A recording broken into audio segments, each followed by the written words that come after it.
What's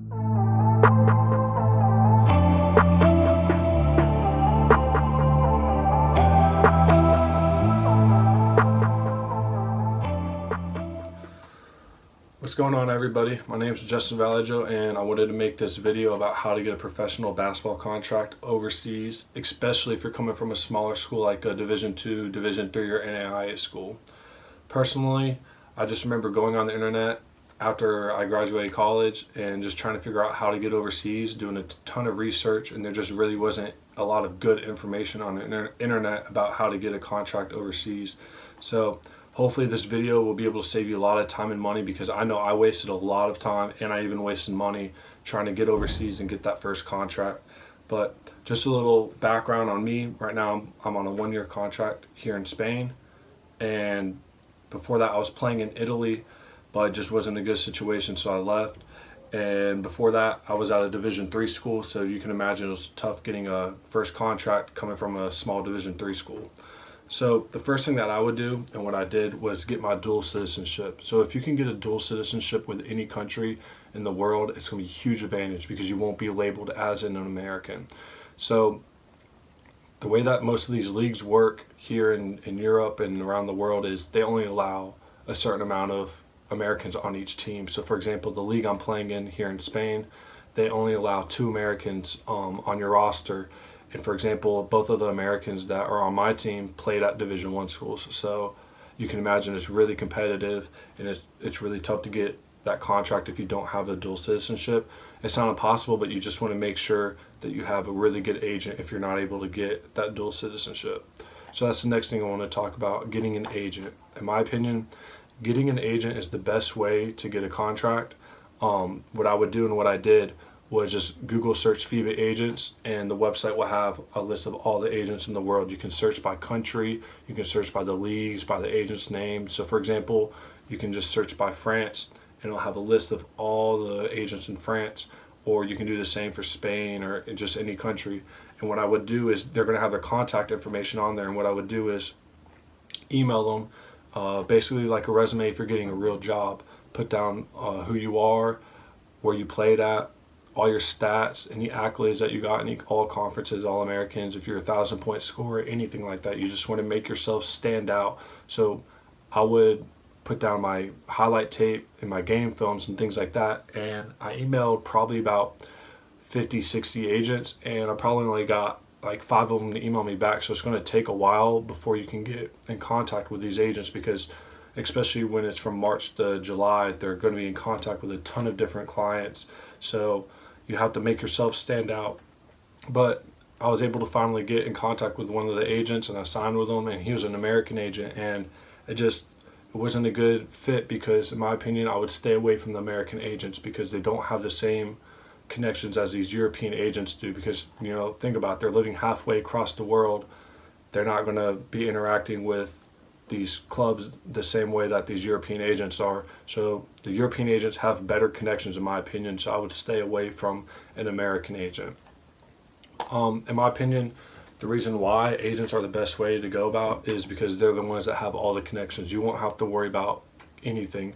You sign with the agent, and they're the ones that have to get you the contract, because if they don't get the contract, then they don't get paid, because you should never pay any money up front. And that's what I did with my first agent that was American. I paid money up front and I lost money because he wasn't able to get me a contract because he didn't have the same connections. So if they have a FIBA license number, which is the biggest thing, is you want to make sure they have a FIBA license. If they don't have a FIBA license, then they're not really a true agent. They're just saying that they're an agent. So make sure they have a FIBA license number, and they should be able to get you the contract. If they don't get you the contract, then they don't get paid, because the only way that these agents get paid is through a percentage of your paycheck when you're playing. So if they can't get you the contract, then you won't lose any money. But that's my opinion.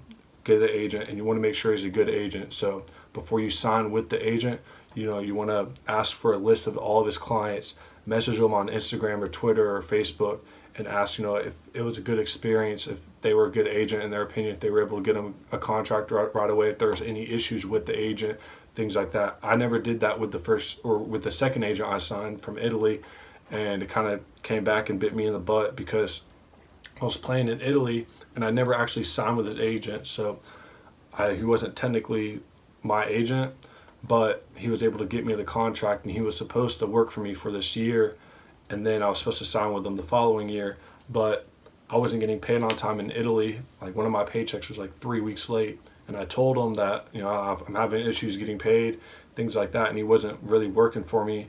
He was working more for the club. He was working for the president and the owners of the team because he wanted to have a good relationship with them. So it just wasn't a good fit because I wasn't technically his client. So I ended up leaving, and I signed with a new agent that's from Greece, and I actually signed with him, and I haven't had any issues with him. I've been getting paid on time here in Spain. Actually, my last paycheck was early, so I haven't had any problems with the agent. He's been really good, and same with the club here in Spain. So you just want to be careful with who you sign with. You want to make sure it's a good agent. If you don't want to go with an agent, that's completely fine. If you just don't feel comfortable with doing that, that's okay. The other way that I would get a contract overseas is to use the pro placement programs, and it's going to be an investment, but it's a good investment. And in my opinion, the best one is Euro Pro Basket, and it's just like when you were in high school trying to get to college. It's an exposure camp, but you're going to be going over to Spain or France or wherever the pro placement program is, and you're going to be playing in front of the coaches and GMs over there. You're probably going to pay a fee of like $2,000, and that's going to include your flight, meals, hotel, everything. So it's an investment, but in my opinion, it's a good investment because I know personally the players that I'm playing with or playing against here in this league, some of them came from this program, so they're able to get people jobs. Like I said, nothing's guaranteed though, because it is an exposure camp. So if you're coming from a Division I school and you get outplayed by a Division II or Division III player, that Division II or Division III player is going to get the contract over you. They don't care about what you did before in college. They want to see you play. So if you play well, you're going to get the contract. Even if I know people that were out of playing college basketball for about like 5 or 6 years, and they got a contract because they played well at this camp. And even though they were older than some of these guys are fresh out of college, they were able to get a contract. So they really want to see if you can play or not. So if you play well at these exposure camps or these pro placement programs here in Europe, then you're going to get a contract. But that's the other way that I would go if I want to get a contract. The third thing that I want to talk about, which I would never do, is go to any of the camps in the U.S. It's a bad idea because if you think about it, none of these coaches are going to be coming, or these GMs are going to be coming over to America to watch a bunch of Division II and Division III players play against each other in a gym. That's a waste of money in their eyes.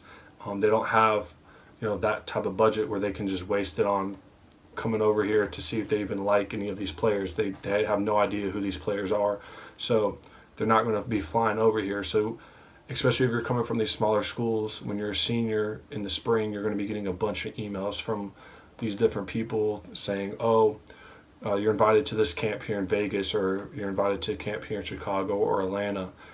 They're scams most of the time. You're going to be paying a fee up front of like $500, $600. And then you're going to have to pay for your hotel, your flight, all your meals, everything like that. So it can be pretty costly.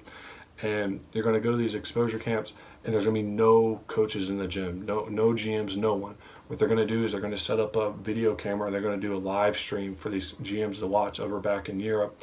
And they're probably not going to get signed because they want to see, they can't see you in person. They can't see how big you really are. They can't see how you act off the court, things like that.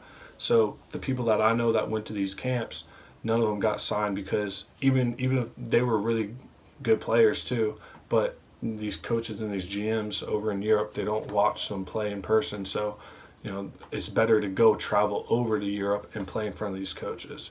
But that's basically what I have for getting a contract. Those are the two best ways. I don't want to give you guys any information that isn't true, but I'll probably make another video about the lifestyle really that's here in Europe, because it's completely different living here in Europe than it is in America. And I know people have visited Europe with their friends and family, but again, it's completely different when you're living here on your own. So I'll probably give you a little taste of what it's like to live here in Europe, because besides playing basketball and being good enough, it's you have to be able to adjust to a completely different lifestyle. But that's basically all I have for today, so thanks for watching.